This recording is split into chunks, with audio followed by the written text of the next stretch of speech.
And just to let everyone know, uh, for some reason I just lost me, so we'll see how that goes. Mr. Yeah. Hope, this is Judy. Hi, Judy. Yes, hi. Hi. We were looking at Mr. Hunt's class for some reason, and Amy, I had to call Amy. Yes. Yes, but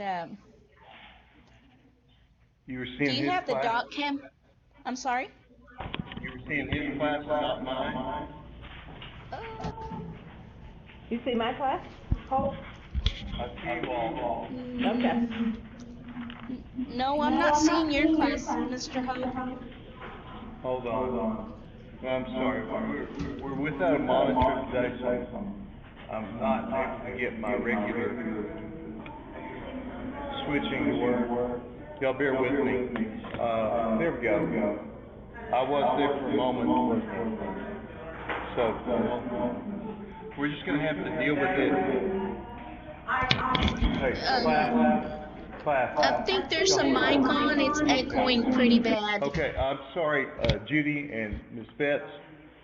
We're still having some technical problems, but I'll be able to get the monitor on to show the slides when we start this. Here's what we're going to do, everyone. This is for you all. Everyone, you hearing me? Okay, good. Students and everyone. I'm going to give you time to study, and you can ask me questions about Unit 5. And I'm not going to go over the regular review, but I do have a few things to tell you before we start. So if you have questions, please ask me. I'll give you time to do that, and that's in all the classes. Students in Lubbock and Plainview, you can push your mic button, and you may or may not be on camera. We're having some difficulties with the monitor here, so I'm going to have to kind of be patient, and thank you for being patient about everything. But we'll get started here in a few minutes. I'll let you study just a little bit, and I'll get things set up, I hope, so it will work. So the plan today is to let you have time to ask questions about Unit 5, and then take that exam. And as soon as you turn in your exam, you'll get the final review material, and then I'll launch right into that. And we'll finish that up next Tuesday. So do we have 6 exams, or? It's 5 unit exams and your final exam, which is really just like a unit exam. It's not a comprehensive exam over all the material this semester. And that is a week from today, okay, on the 9th. The final is a week from today because we want to finish up before finals week. That's the 9th, Thursday the 9th. And I think I sent that out in the email, but anyway, that's been a while. And we've had holiday. Regular class time. Yeah, because it's before finals week. That's a good question. Yeah, it is regular class time a week from today. Pardon? No, you will not come during finals week. We'll be finished up, so you can focus on your other classes. Yeah, I'm still trying to get me back on the monitor here. I could draw me on a piece of paper there.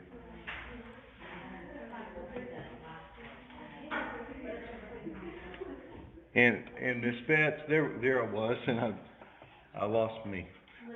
Thank you for your email about the, I think that was Unit 3. Unit 3? Grades.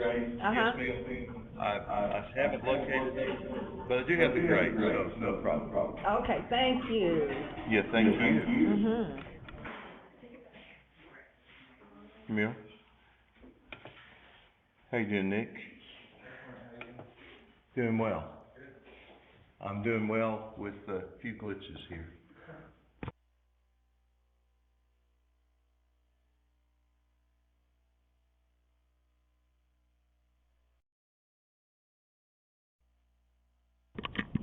We got you.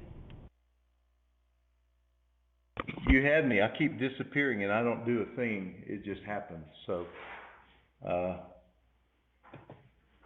let's see. I'm trying to be patient. And there we go. Now, I'm not touching a thing, but it disappears. So y'all may not have me just in voice. So we'll give it a minute.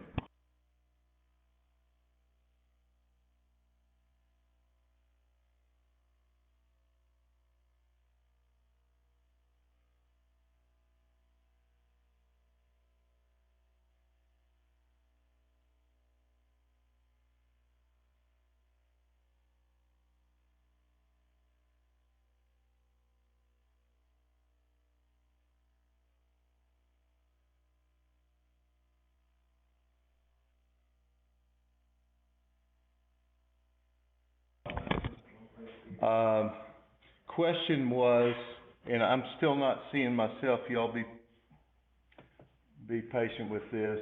For some reason, I keep fading in and out, which is a fairly normal state for me in real life. But anyway, I'm here. I'm actually here, but my image on the screen seems to be reluctant to stay. So I'm not even having my 15 seconds of fame. So we'll see what happens here. If y'all have seen the Levelland paper, yesterday's newspaper, they had a picture of the mosaic with our patrons. It's for me. With our patrons. Tell them I'm busy. But I'm sorry. We just keep losing me. I may try to restart it in a minute, but we'll see. But if you happen to see the Levelland paper, that is neat to see the photo of the mosaic there. And we always kind of joke about if you're in the newspaper and you're above the fold, that's a good place to be, because that means you're bigger news than the other things that happen. And if we're ever in the newspaper for any reason, I did this with my students when we had certain things. I'm trying to type this back in and re-log in.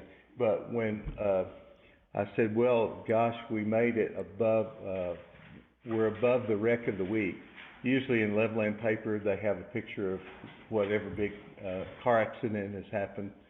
So we say, oh, we're more important than the wreck of the week. So anyway, we made it above the fold, so you get to see that. And y'all got a preview. Y'all got a preview of the mosaic, and those of you that are here with me in Levelland have a chance to see it. So if you've not seen it, go see it up close, because I think you'll enjoy it. Question, Leandro? Question? Oh, I'll study. Okay. Okay. If yes, sir. I was asking if you can try to book while the Gothic architecture kind of just. Yeah, I'll talk about that here in just a minute. And I've got something primed here to tell you. So I restarted this, and I was trying to see if I could get me. There we go. I'm actually there. Oh, I'm the fugitive. Not even 15 seconds, I don't think. Anyway, those of you that in this class with me that would like to see your Unit 4 grades, everything was crazy the other day, it's crazy today, but we're just going to kind of relax with it, and it's just the way things, the technology are sometimes. We lost our, at home, our wireless service for about 5 or 6 days last week, and it was like, what did we do without it? You can only do so much on your phone, and you're looking at that little screen, you're used to your device. Anyway, we just have to live with it like it is.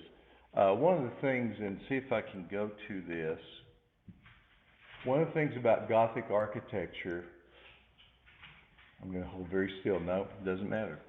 Let me go back to the monitor here, and I'm going to minimize this and see if I can go back to this. The question was about Gothic architecture, and so I want to go to,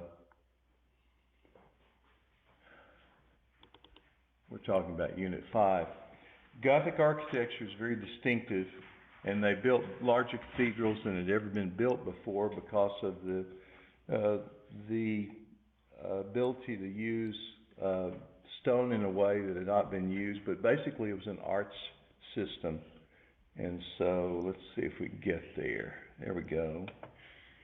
And see if we can go to this monitor. There we go. That's what I wanted. So, and we talked about, we started this unit looking at the end of the Roman Empire. I ran across this the other day thinking about our Thanksgiving and the excesses of the Roman Empire, and you know, they could do anything they wanted to do because they had so much power, and yet, people say one person brought down the Roman Empire, and that was Jesus Christ and Christianity. And this meek, mild group of people that were based on one thing, and that was love. And so, the warlike Romans couldn't stand up to it. But the Romans were all about excess of every kind. Have y'all ever heard of a turducken? A turducken is a turkey stuffed with a duck, stuffed with a chicken, okay? And then you bake that together. Now that's up north, northeast, that's a thing. But the Romans they went over the top with this. They had a chicken inside a duck, inside a goose, inside a pig, inside a cow. I don't know how many people that would have fed, but anyway. So the Romans went from this excess to the era of Christianity, and part of that happened was beautiful art, and we talk about the Middle Ages being the Dark Ages and so on, but you have these amazing cathedrals like this one at Chartres Cathedral, and you don't see it real well there, but let me go on further here and look at the Gothic cathedral, the major one that so many people look at, and that's the Cathedral of Notre Dame. Let me put this up on a larger screen here. And of course, this is the one that burned, and they're working on restoring it. But you see those, now there's some rounded arches there, but most of those are pointed, and the inside of that will be, again, this pointed arch system. So that pointed arch is typical of the Gothic architecture. And let me see if I can find another picture or two of that. Well, I don't have one right here. But it's basically this system. Let's see what the switching does here on this. Here I am. Say goodbye. And then we're going to go hopefully to this. And let me get a little more close up on this. But it's this idea of this archway, instead of being rounded at the top, it's pointed at the top like that. It should be more symmetrical than that. And so the windows, the doorways, even the arch top of the cathedrals were this open arch plan. So that's Gothic. Now, did you have something else that you wanted to ask about, Elijah? Okay, yes ma'am, question. Could you go over the South Asia part? Okay, yeah, and that's a good question. And I pulled up this thing. Let me point this out for just a moment. This is my slide that dropped out the other day. Here's the Great Wall of China, and see if I can get this. I can't make it larger because things are not working the way they should. But I said the other day a dimension on this. This says that the Great Wall of China is 13,000 plus miles, because you look at this network of all of it. Now here's a picture of the Great Wall. And I've had friends that have visited there and walked on this. They said it's just incredible that they did this in ancient times. But here's, pardon? Over 13,000 miles when you count all the little networks of walls that come out from it. And this was to keep out invading armies. And the emperor ordered it so that Congress didn't fight over it like the wall in South Texas and Arizona and California.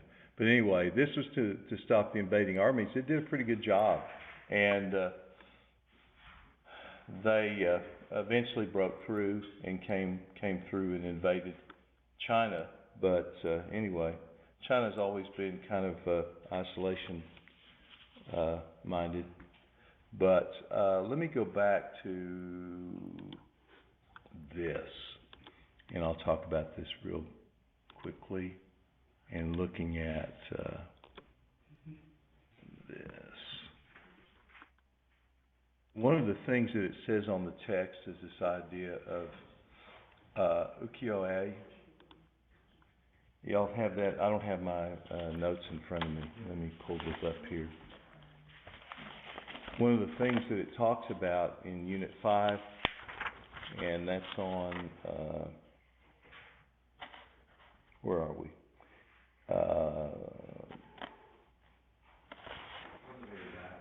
Pardon? It's on the back. Yeah, that's why. I don't have my underlined copy. Yeah, by the Great Wall of China, it talks about the influence of Japan and this idea of ukiyo-e, this floating world, because these panels that were done created this landscape that was supposed to be sort of a dreamlike, imaginary landscape. Many of them are sort of misty. We've seen several of these during the semester. But that term, which means the floating world, focuses on the beauty in the world around us, and it sort of takes a little slice of life and shows it there. But let me go back to,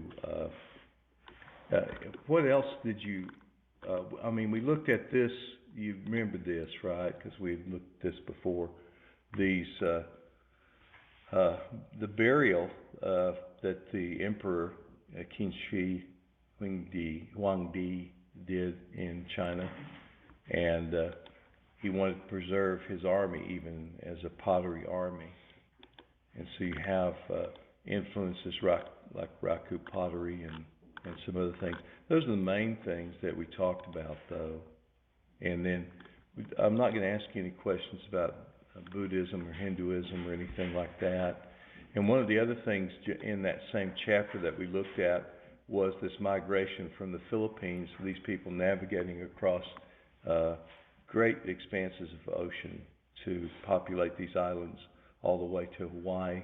Some people think all the way to the coast of South America. But when they came to, and I'm sorry, you're just seeing the small monitor, but I need this one for, because I can't see the captions there. But when it shows, y'all can see it well enough there. When it shows Easter Island, this is first discovered on Easter Sunday, April 5th, 1722, and they saw these incredible statues there all along the island edge, and you can see where those are located. And there's still kind of a mystery as to what they were for, but if they honored ancestors, if they honored leaders, we're not really sure. That's how they appeared. Many of them were toppled over just by weather and different things, but they probably all had these little crazy headgear on and were painted with painted eyes. Anything else in the chapter on Asia and Pacific Islands? Or anything else that you'd like to ask about? Anyone in Lubbock or Plainview, if you have any questions?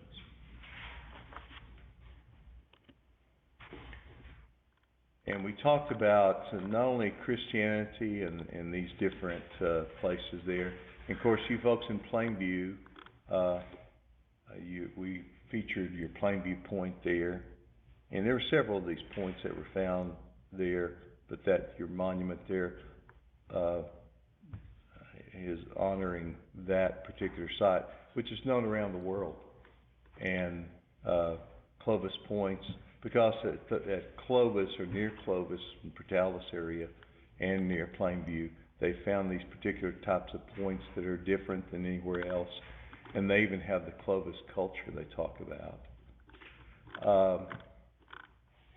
And we talked about these buildings in South Africa at the Zagwe, carved out of stone and used for worship houses. We talked about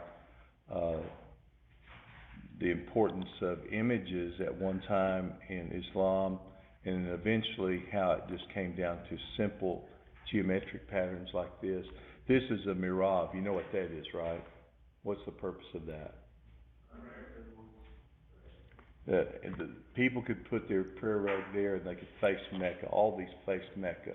So every time, if they're not able to go to a mosque, they can go in one of these little niches and kneel down and pray. Olive.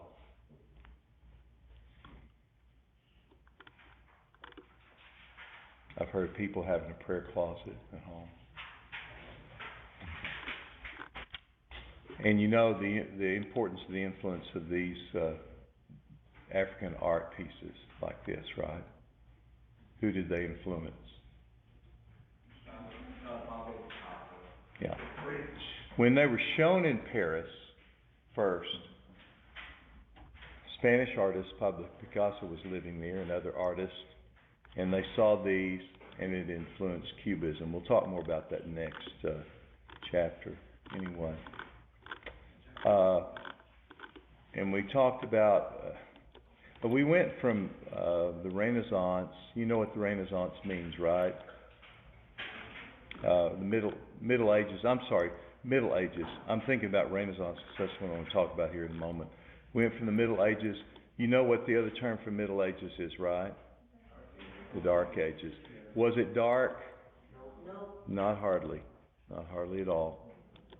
Beautiful artwork. We saw the Lindisfarne Gospels, which these are the earliest examples of those four Gospels: Matthew, Mark, Luke, and John. You see the intricate detail. Some of you like to draw these little tangled designs. Can you imagine doing this and doing it permanent ink? Yeah, go for it. I love it. And this is with gold leaf and using a gold powder in the ink. Incredible things. You know what these little enlarged letters as part of the passages are called, right? It is calligraphy, but it's called, what do you give when you put light on something? You do what? You illuminate it. These are illuminations, right? You have that term there. It may not be right from the Lindisfarne Gospels. But you see beautiful things like this. Certainly not the Dark Ages, and gold work and so on. And we talked about this ring. Tolkien was an expert in Middle English languages, and that's what he taught at the university. And so they called on him to translate this inscription here and to give his interpretation of it. And of course, that was his inspiration, they think, for The Lord of the Rings. And Tolkien and his good buddy, C.S. Lewis, y'all may have read C.S. Lewis, Chronicles of Narnia and so on. Tolkien was very devout, and so there's a Christian theme that goes through that. But if you read the Chronicles of Narnia, there's a Christian theme that goes through that too. Aslan, the lion who sacrificed his life, and so on. And C.S. Lewis was led to the faith of Christianity by his friend J.R.R. Tolkien. So kind of an interesting story. And we saw this treasure and these amazing things. Certainly not the Dark Ages, right? So any other questions about anything in this chapter that you should feel prepared then, right? I know it's been quick. I know it's been all, and you wouldn't believe what was happening at my house because I had to rewrite everything that I've done for this semester, besides doing a big mosaic and other stuff, keeping the home fires burning. All right, no questions from anyone? I'll give you just a moment to look over your notes, and then I'll ask you to put those away.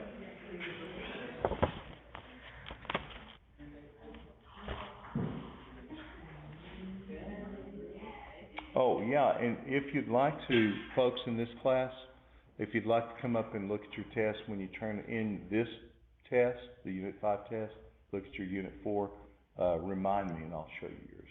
I've got them here.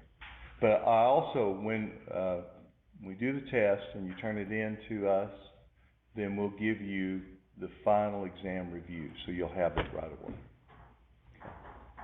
And we'll launch right into that. Okay, time's a waste. If you put away your notes, we'll give you the test.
And here's the bonus.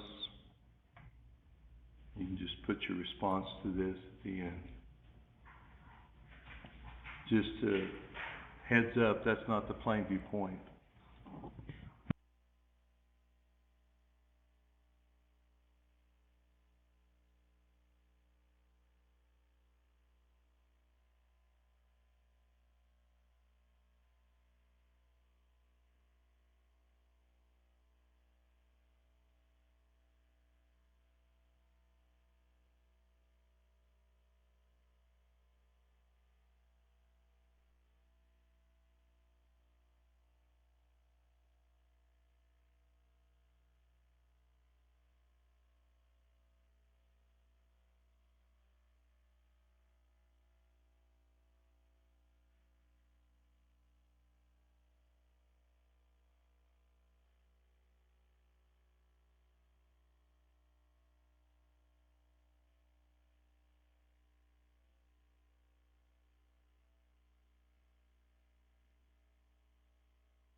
Mr. Hope, we're done in Plainview. Thank you, Judy.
Lubbock's through. Thank you so much. We're about ready to go here in a sec.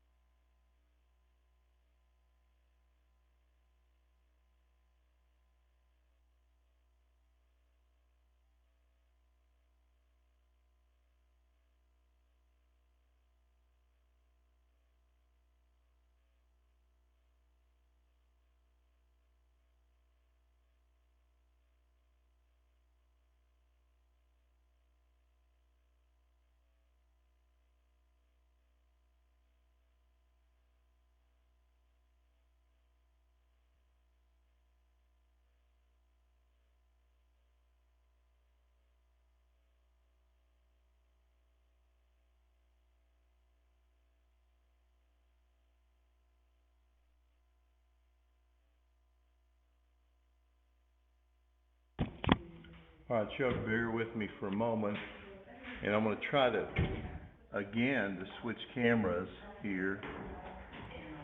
And it's just, there we go. I'm actually there, aren't I? Pardon me? 5 points.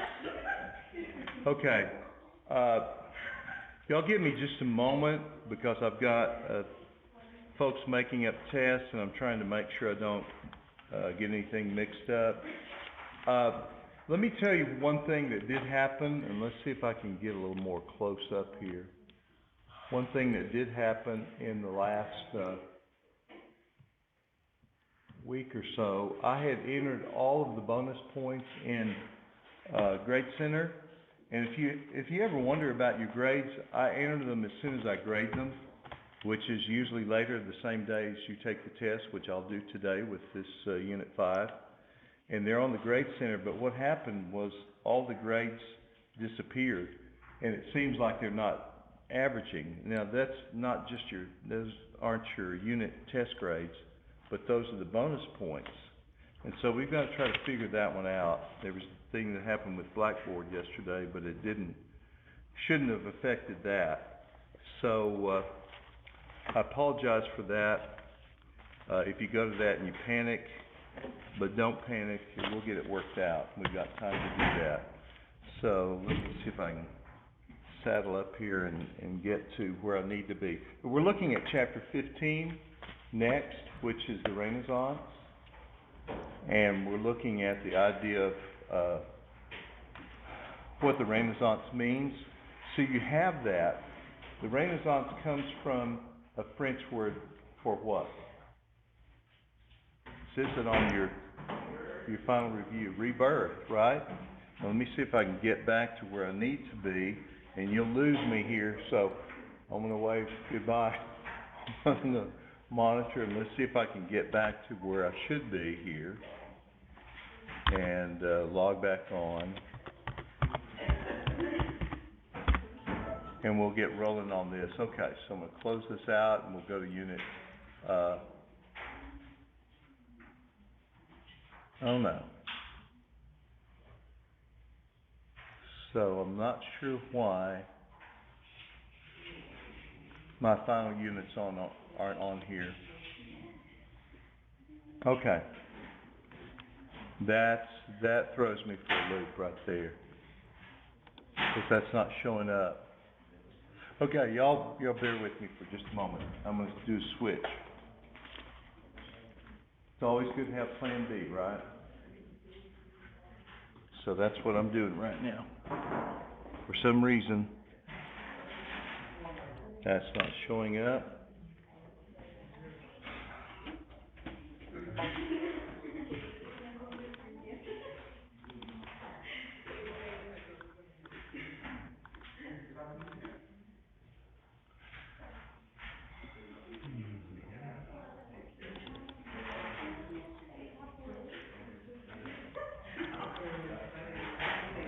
Okay, we're gonna go, and I'll try to have this worked out, because I'm not gonna finish today, we don't have much time.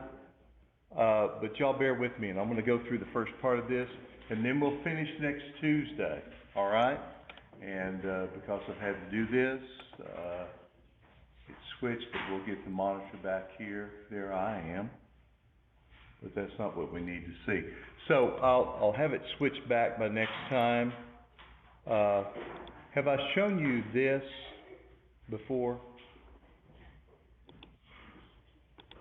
Have I shown you this cathedral? Have y'all seen that? Are you looking at the monitor? This is the Cologne Cathedral.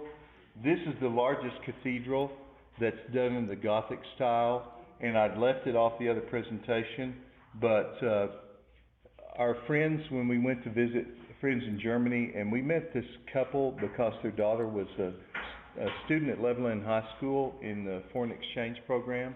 She went to Levelland High School for a year, so they came to visit her, and they said, please, if you ever get to Germany, come visit us. So we did, and they took us to this place, and let me see if I can turn this around. Will this be better for y'all?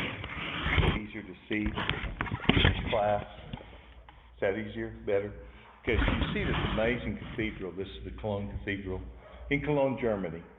And if you see it written out, it says K-O-L-N with these strange little umlaut marks on it.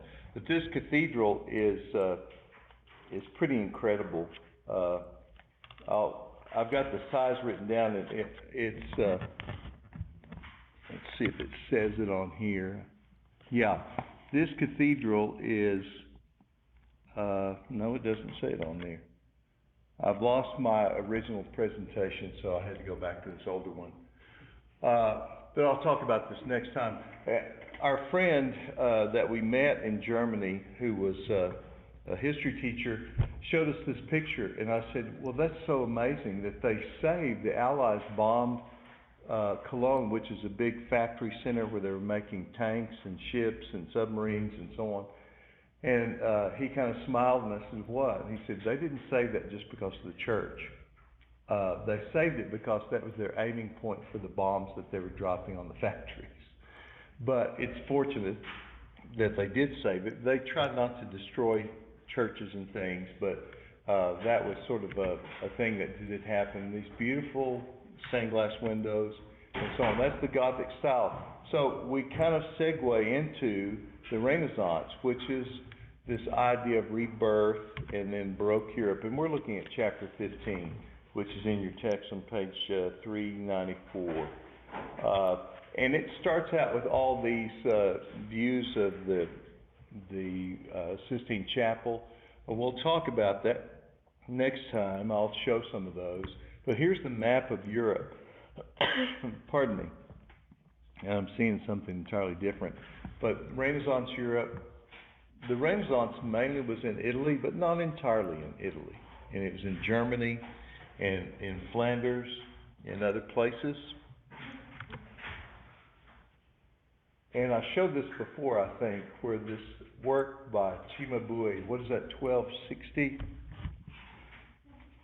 What is the date on that? 1280?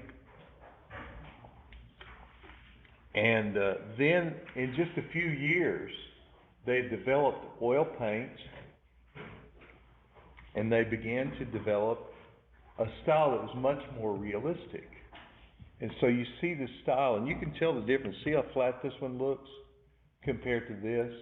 And see how much brighter the colors are because of the development of oil paint and different pigments, and they could use, they could have more time to paint with oils. And so the Renaissance was really all about that. And you have to think about this, and I talked to the folks from Smith Ford family the other day. They paid us to do this mosaic. They contracted us to do this, and so we had a verbal but also a written agreement. And so they were really our patrons to do this. Well, in the Renaissance especially, the church was powerful, and it had a lot of money. And people were donating to the church, but also the well-to-do people like the Medici in Italy. They were trading with the Near and the Far East, and they were selling to people all around. And so the merchants were making, I mean, they were the billionaires of the day, the Medici family and those. Well, they were paying people to do things too. So they were the patrons. And so that's something we can't ignore in the Renaissance, because there was this rebirth in art from what we call the Dark Ages, the Middle Ages, to this time period. Now, the other thing about this, now what's the date that's given on this, is 1310. There had been a change in a lot of things. The Black Death, have y'all heard of that? The Black Plague, the bubonic plague.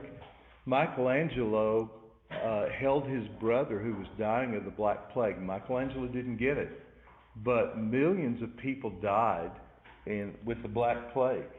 And it's hard to estimate how many people died. Maybe 200 million people died. That kind of dwarfs COVID numbers, doesn't it? And just in a short period of time, maybe not that many, maybe 8 to 10 million died in 4 years. That's a pretty staggering number, isn't it? It was the Black Death for certain. And so they had come out of that period, or were coming out of it, to really a time when it was rebirth. And here's Vasari's, Vasari wrote The Lives of the Artists, and he didn't really know Michelangelo, but he talked to people that knew him and looked at his documents and so on. So that's his drawing of Michelangelo. And we talked about this church. You remember the dome, the Duomo? We looked at the baptistry before, and there's the church, the cathedral in Florence, Italy. They call it Firenze, but you see that little building down at the bottom there? That's the baptistry, and we talked about this before.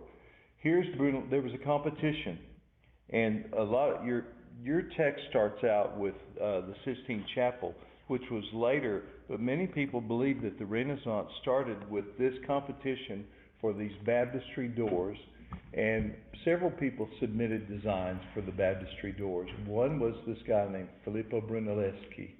And Brunelleschi, we know, is kind of the founder of modern perspective, linear perspective, and the laws of perspective that gave realism to Renaissance art. So here's his design for the sacrifice of Isaac. Y'all know that story, right? God said to Abraham, take your son up on the mountain and kill him, sacrifice him. And Abraham said, all right, Lord, if that's what you want, I'll do that. Hard to imagine, isn't it? So he was that obedient, and he was that close to God, and he trusted God. Well, just in the moment he was going to kill Isaac, what happened? God intervened. He sent an angel to stay his hand, to hold him back from killing it. And then he provided a ram to be sacrificed in place. And so there's all kinds of implications in the Bible, in the Old and New Testament, of this sacrificial substitution, right? But here's Brunelleschi's design. Very nice, amazing design, done in raised metal, but it was not chosen. This guy's was chosen. Ghiberti became the designer for the baptistry doors. And they're beautiful. Michelangelo called them fit for the gates of paradise or heaven. So this huge building, and these are huge gates. They're gold leaf, they're bronze with gold leaf on them. You can see them at the bottom there. And remember, I said this before, to be baptized, there may be baptismal fonts in your house of worship, or you may, Baptist churches and others, they have an actual baptism pool where people are, we call them dunkers. Are you sprinklers or dunkers? But they're actually immersed, just like John the Baptist did Jesus, in this baptismal pool. But you couldn't even go in the church until you had proclaimed your salvation and your change of your life, and you were baptized in this building. And then you do a 180 and you go to the church. So there's the gates of paradise, Michelangelo called them.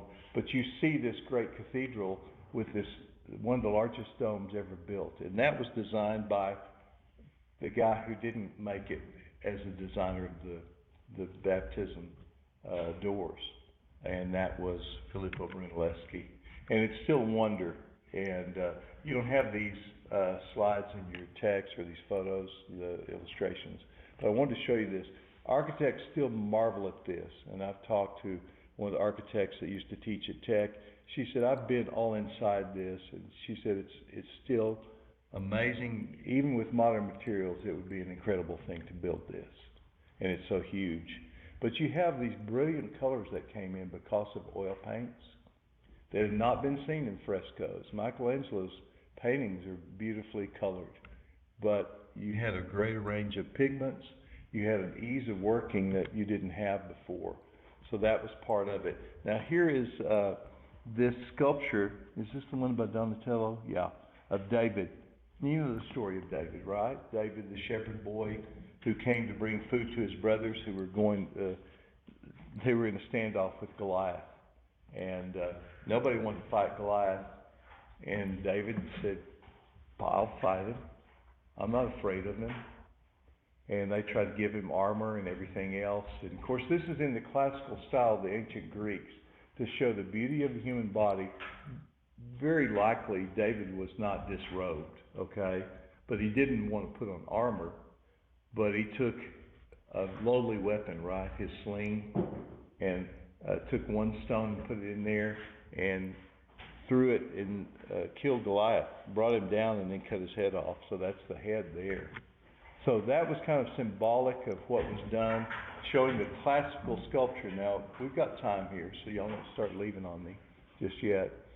Now, here's one of the first paintings that shows that understanding of perspective. And I'm not showing page numbers in your text or anything, but this is there.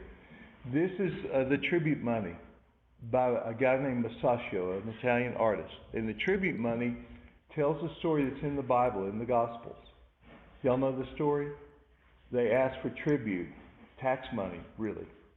And they said, you need to give this tax money. And Jesus said to one of his disciples, go out and catch a fish. And what was in the fish's mouth? A coin. And he said, that's your tribute money. So this is showing that particular scene. And so it's a large fresco that Masaccio did. But look at the depth and the perspective in it. Look at the bright colors. And this is something that Masaccio did. Now that was a fresco. But these colors became available that were not there before. And so you see a difference just like in the work of Cimabue and Giotto. Here's Masaccio's amazing painting. And this is in your text. Let me flip through here. On page 401. And you can see the size of this in the illustration in your text. Standing there, it towers over everyone. And people stood in line around the block to see this, just like a major event when it was finally revealed. And you can see the perspective. Now that's all just painted on the wall. But the first time that really true perspective had been shown to this level in a church painting, and so the Holy Trinity is there, and you have this painting at the bottom that was just revealed a few years ago. For centuries it was hidden by some furniture they put there, a table, but it shows, and part of it's flaked off, the plaster was damaged, but it shows what was a body that decayed. And the main thing that it's saying is, like, all of us, reminding us of our mortality. And this is what will happen to you, so you need to consider what you do in this life, basically. Now, we'll kind of pick up a little bit of, some of these things are not in your text, but this shows one of the Flemish artists, Van der Weyden. But see how brightly colored this is? This is the deposition taking Christ's body from the cross. Some of these things are in your text and some aren't. But you see these religious themes, and many of these were paid for by the church. And this is an altarpiece that has 3 parts to it. And this shows the announcement. Gabriel, that's the angel with the colorful wings there, coming to Mary and saying, "You're going to bear the Christ child." And the announcement of that. And you have sculptures like this that got even more realistic. Here's another sculpture of David. Some people say this young boy who worked for Verrocchio in his studio, was an apprentice, was the model for this, the young Leonardo da Vinci. That's what a lot of people believe. But you have sculptures like that, and then you have paintings like this, some that were more classical themes, some that were biblical themes. So you have these things going back to the ancient myths of the Greek, the birth of Venus, right?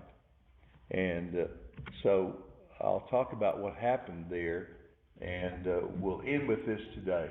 This is not exactly in your notes, because it doesn't talk about the bonfire of the vanities, does it? But write that down in your notes, because there was a preacher who started preaching about these things like this that he felt like were ruining people's souls. And he said it was going to send them to hell. And so he actually convinced this artist, Botticelli, and a lot of other artists to take things that were offensive to God, he said, and to pile them in the middle of the big plaza there and set them on fire. So they called that the bonfire of the vanities. You don't see it. Well, I'll talk about this next time. We'll start with this when we come back on Tuesday. The bonfire of the vanities, who knows what was lost? Irreplaceable works of art were set on fire, supposedly to appease God. I'm not sure God was pleased by that destruction. Maybe some things were causing people to lose their faith. But what happened to Savonarola, this preacher, and his followers, was they were held on trial, and then they were actually burned at the stake in the middle of that plaza there in Florence. Now, not a good end. So we'll start with this next time, and then we'll have a lot to cover, but we'll do it. We'll have all class period next time. Y'all be safe. Send me emails if you have questions.